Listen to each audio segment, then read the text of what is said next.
პოლიციაზე თავდასხმის ბრალდებით დაკავებული ანზორ კვარაცხელია კვლავ პატიმრობაში დარჩა. გადაწყვეტილება მოსამართლე ნინო თარაშვილმა მიიღო. მან პროკურორ როინ ხინთიბაძის პოზიცია გაიზიარა. ანრი კვარაცხელიას პროკურატურა ქართული ოცნების შინაგან საქმეთა სამინისტროს თანამშრომელისთვის ეგრეთ წოდებული მოლოტოვის კოქტეილის სროლას ედავება. დღევანდელ სხდომაზე მტკიცებულებების დასაშვებობაზე იმსჯელეს. ასევე გადაისინჯა კვარაცხელიასთვის შეფარდებული აღკვეთის ღონისძიება პატიმრობა, რომელიც ძალაში დარჩა. კვარაცხელია წარდგენილ ბრალს არ აღიარებს. მისი ადვოკატები აცხადებენ, რომ საქმეში წარდგენილი მტკიცებულებები და მოწმეთა ჩვენებები ვერ ადასტურებს იმას, რომ ანრი კვარაცხელიამ დანაშაული ჩაიდინა.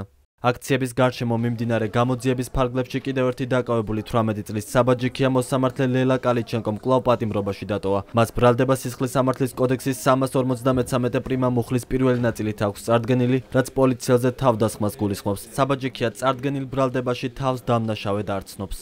სისხლის სამართლის საქმეში წარმოდგენილი არის ვიდეო მტკიცებულებები, ორი ვიდეო მტკიცებულება, რომელიც სხვადასხვა დროს არის გადაღებული. ერთ ვიდეო მტკიცებულებაში ნამდვილად ჩანს და იმ ვიდეოში ნამდვილად არის ანრი კვარაცხელია, რომელიც აქციაზე იმყოფება, ხოლო მეორე ვიდეოში, სადაც ფიქსირდება კონკრეტული პირი ნიღაბით, რომელიც ისვრის მოლოტოვის კოქტეილს, რომელიც ეცემა პოლიციელების წინ, საერთოდ არ ჩანს ვინ არის ეს პირი, არანაირი სახით ამ პირის იდენტიფიცირება ვერ ხერხდება. გეხსენებათ ბრალადება სისხლის სამართლის კოდექსის 353 პრიმა მუხლის პირველი ნაწილით გათვალისწინებული დანაშაულის ჩადენა, როგორც იცით, თავს არ ცნობს დამნაშავე წარდგენილ ბრალდებაში, სოლიდარობას უცხადებს ყველა დაკავებულს და მადლობას უხდის ყველას მხარდაჭერისთვის. მტკიცებულებებიდან გამომდინარე, როდესაც დაზარალებულს აქვს განმარტება მაგასთან დაკავშირებით მიცემული, ამბობს, რომ სხვამ წააქცია, სხვები ახდენდნენ ზეწოლას და შემდგომ ვიღაც მოვარდა და ფეხი დაარტყა. ეს იყო და ეს. ამბობენ მტკიცებულება არ არსებობს, რომ დაკავებაში დატოვონ ისევ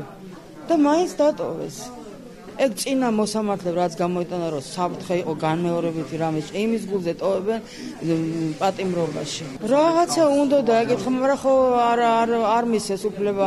იმიტომ რომ ბავშვები ყავს, ამასაც არანაირი წინასწარი არასოდეს დანაშაული არ აქვს. ჩემი შვილიშვილია. არც დანაშაული აქვს ადმინისტრაციულ, აი უბრალო რამეც არა, სამსახური ჰქონდა. აქციაში ყველა დადიოდა, ჩემო კარგო და დღემდე გრძელდება ყველაფერი. ეს პირვადეს იწევს და სხვა ისვრის გვერდზე ვიღაცა. ეს ნახე მე პირადად.